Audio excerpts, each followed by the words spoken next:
Even if you are not ready for the day, it cannot always be night. Sir, flex I do work. 6 of 'em like Mike. He's out of sight. Whoa, you done got me pipe.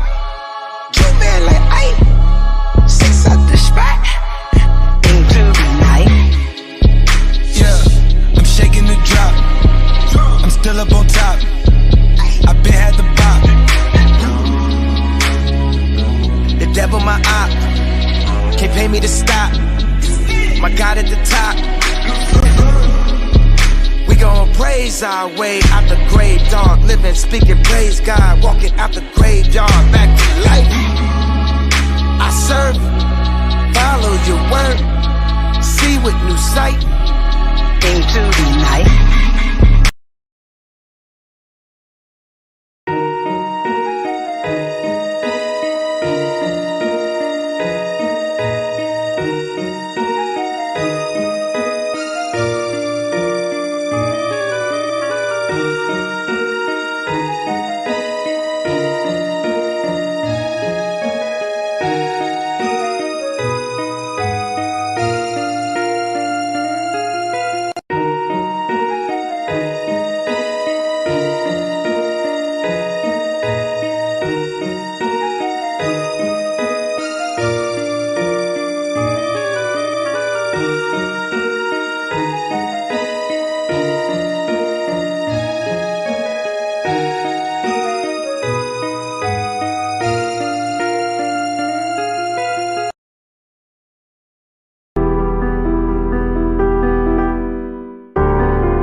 Cell theory.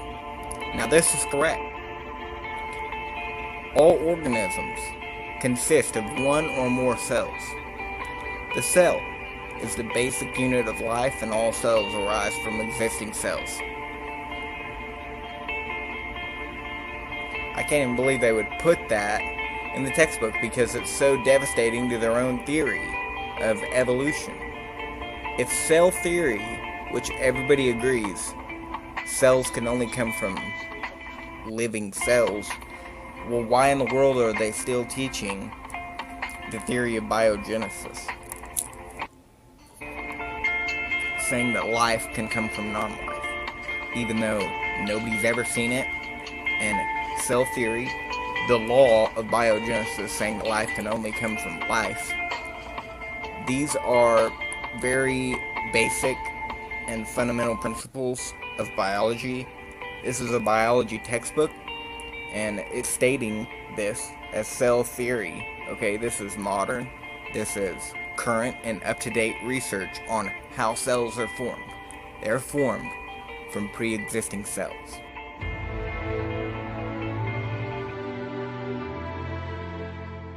I kind of find it funny whenever an evolutionist says that they think that it's possible that life could come from non-life. What we can't even do in a laboratory, in a controlled environment, they think could come to life in a violent, prehistoric, uncontrolled environment. Not to mention all the elements that are needed for life having to be there simultaneously. And even if those elements were there simultaneously, it's just like having all the parts of a car in the same place simultaneously, and the car creating itself from the parts that exist. It's just not possible. It's scientifically not possible. Evolutionists go on all day about how they think DNA could write itself. Well, do you think code could write itself? And they'll say, well, DNA is not code. Scientists say that DNA is a code. So, once again, evolution falsified, creation verified once again.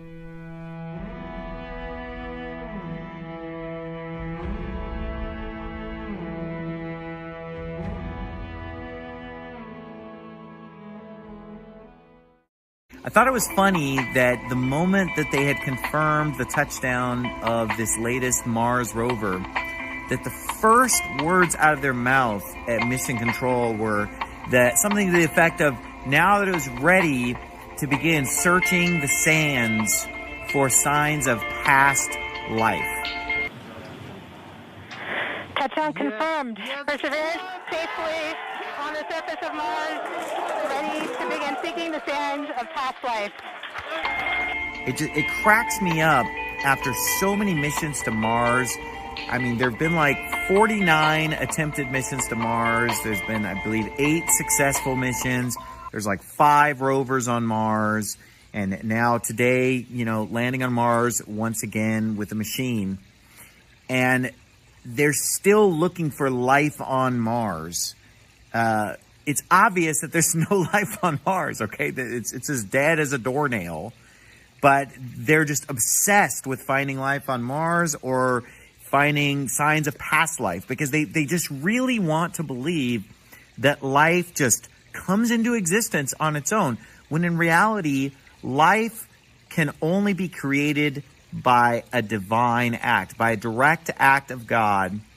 In the beginning, God created the heaven and the earth. God created the animals. God created human beings. He breathed into man's nostrils the breath of life, and he became a living soul.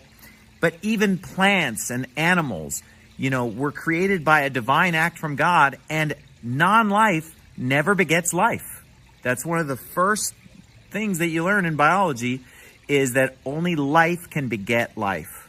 So where did the first life forms come from? Well, we believe that they were created by God as Christians, but it's amazing how many scientists will claim that life came about from non-life, even though they have no theory of how that happened. There's no way that they can even begin to explain that process, but they just really want life to have come into existence on its own so that they can just exclude God and discard religion and so forth. And so they just really want to find signs of past life on Mars. They're not going to find it. They've already been looking. They've already been searching. It isn't there. Okay. Here's a little blast from the past. Back in 1996, there was a supposed discovery of evidence for life on Mars. NASA had made the announcement that they believed that they had evidence of life on Mars. And it was a big deal at the time. I vaguely remember it. And Bill Clinton did a little press conference about it on the White House lawn on TV back in 1996 when this happened. And of course, it didn't pan out. It turned out that they were mistaken. And now, 25 years later, everyone agrees that finding from 1996 was bogus. But it's like they're just hell-bent on this. They just want it to be there so badly. Rock 84001 speaks to us across all those billions of years and millions of miles. It speaks of the possibility of life. If this discovery is confirmed, it will surely be one of the most stunning insights into our universe that science has ever uncovered. Its implications are as far-reaching and awe-inspiring as can be imagined. Even as it promises answers to some of our oldest questions, it poses still others even more fundamental. We will continue to listen closely to what it has to say as we continue the search for answers and for knowledge that is as old as humanity itself, but essential to our people's future. Thank you.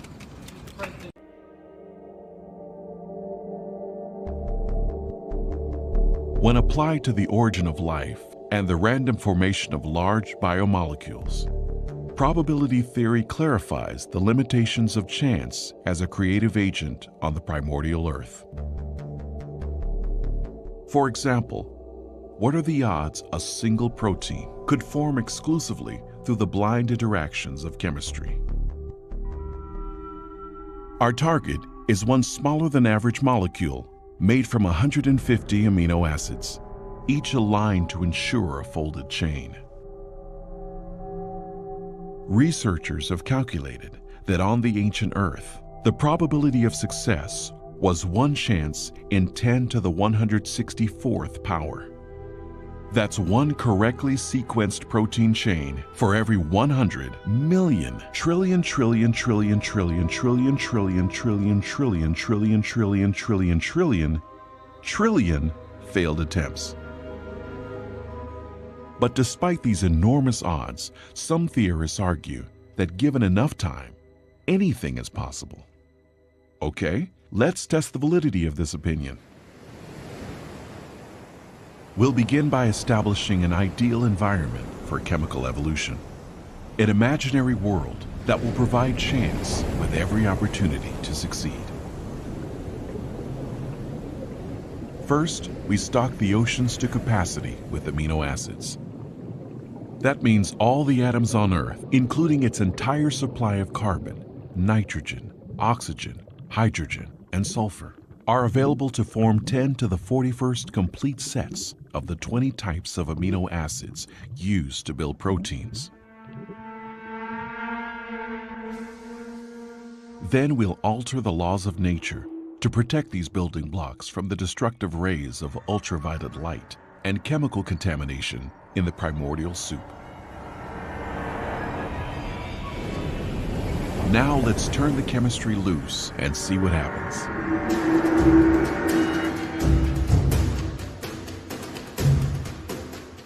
The amino acids start bonding furiously. In our experiment, an entire chain of 150 units self-assembles in only 1 second. Since all 20 types of amino acids are available, at the majority of sites, there is a 5% or 1 in 20 chance the correct molecule will align in the chain. If the sequencing is incorrect, the chain is immediately destroyed and a new assembly begins. Throughout the planet, 6,000 million, billion, trillion attempts will take place every minute.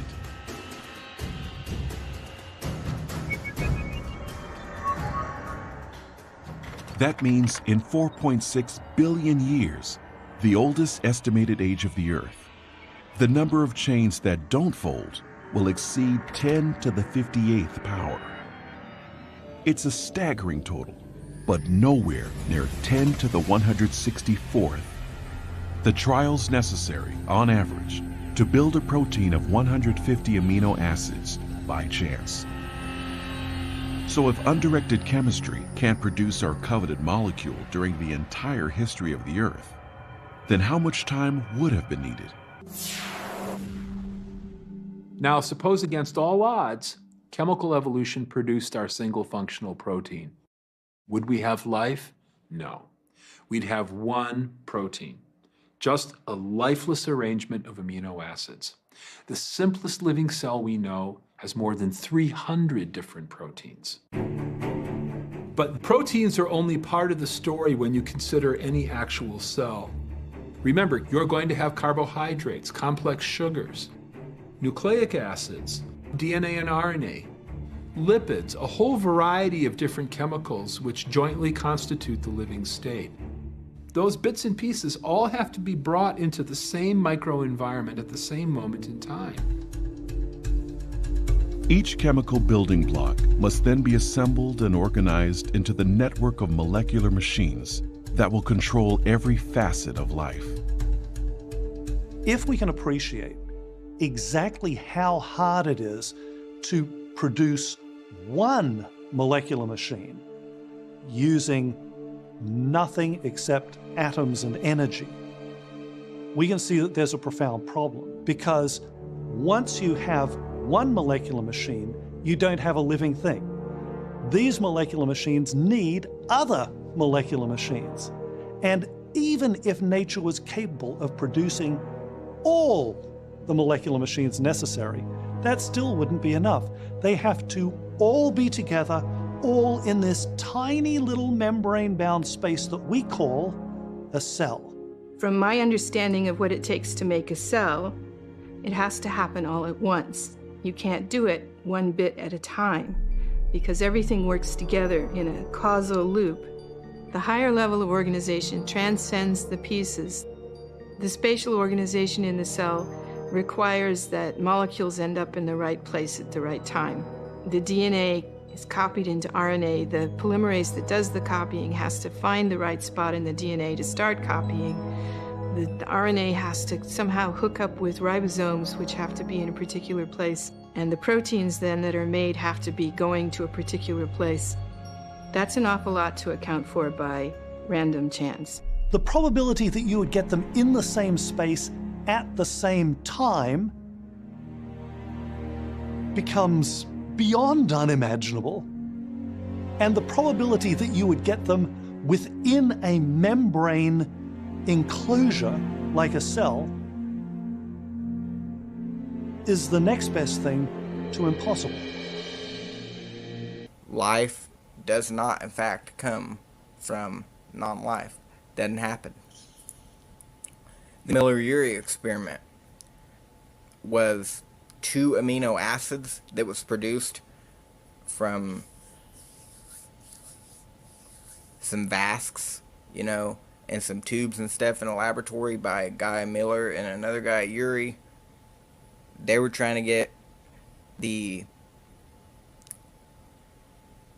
ingredients for life from non-living matter. So basically what they did, they got 2 or more up-to-date research on the Miller-Urey experiment would show that they were able to engender at least 15 to 20 amino acids, but they're non-living. Okay, so we're talking about the ingredients to make cookies, but you don't have them in the right order, you don't have the temperature right, or none of that. They were just able to get the ingredients for some cookies, basically. So they naturally produce the ingredients, just like at Yellowstone National Park. You can go to the certain areas there where there are hydrothermal vents and all kinds of stuff, creating little pools of organic, non-living compounds that just kind of sit there on the surface of the water, and they're really colorful, and they're next to little pools of like mold and stuff that's growing around it. But that mold, it's already alive, it's already living. The stuff that's in the water is non-living, and it's made of non-living organic compounds. So it's the ingredients for life, but it's not life. Okay, so they didn't even come close to producing life in the laboratory. They haven't even scratched the surface of that even today in 2022, despite the advances of science, technology, engineering, and mathematics. Not even close. All that they did was produced some non-living organic compounds. Okay, so hydrothermal vents on the bottom of the ocean floor. There are organisms that thrive deep within the ocean floor today that actually eat those same non-living organic compounds that are coming up from under the crust of the earth on the ocean floor. So hot water coming up from under the earth, and then animals are eating it.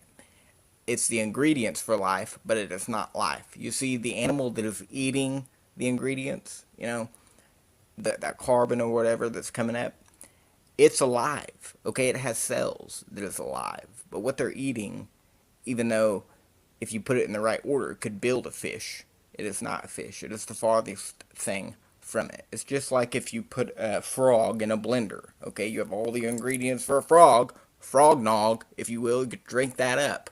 But despite whatever you do to it, you can zap it, nuke it, put it in a microwave, you know, it doesn't matter. You're never going to be able to assemble the frog nog back into a frog. End of discussion. Thank you.